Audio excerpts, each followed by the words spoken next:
Hello and welcome to the Oral Health channel. I'm your friendly neighborhood dentist Dr. Rudra Mohan, and today we're going to be talking about post and core.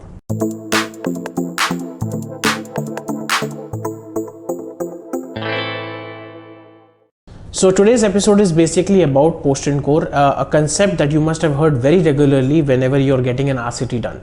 A post and core is generally done once you have gotten the RCT done. Now let me explain it with an example.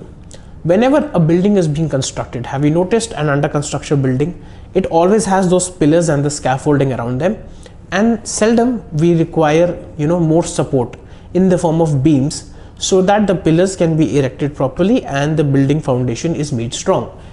The same concept is applied to your tooth, because due to either decay or fracture or any other reason, and post RCT, when your tooth becomes very brittle and it's not as strong as it was before, since we have narrowed down the walls while cleaning the canals of the root and the dentin is less, because of that we would require something in the form of a post so that we can get more retention out of it and we can make sure that the foundation of the tooth is strong. See, you have to understand that post RCT, definitely your tooth will be slightly more susceptible and brittle and more susceptible to fracture. So just because of that, what we do is, there are two types of posts. Either one can be a metallic post or one can be a fiber post. We place that in the canal up to some distance, and around that we build a core.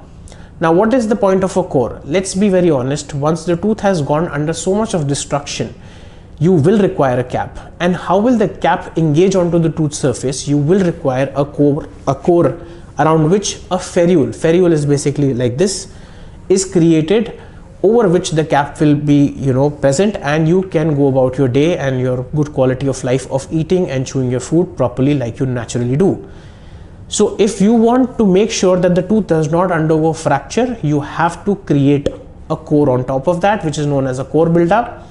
And after this we do a crown preparation of that tooth, and then we take the impression and we give the crown for manufacturing from the lab, and then we deliver the crown. So what you need to really understand is that sometimes patients get a little alarmed by the fact that when we are putting a post and core there are probably some additional charges that get incurred. You have to understand that it is for your own benefit that we are putting the post and core.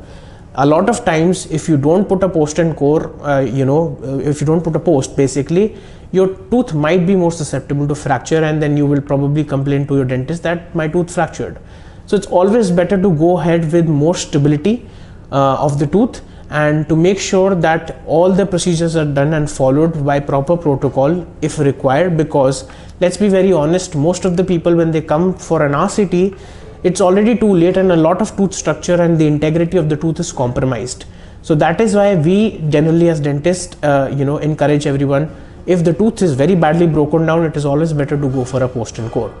So this was today's episode about post and core, and I hope this was easy enough to understand the rationale behind it, and I hope this episode was useful to you. Please help us grow, like, share and subscribe, and please leave comments in the feedback section. Thank you so much. Have a good day.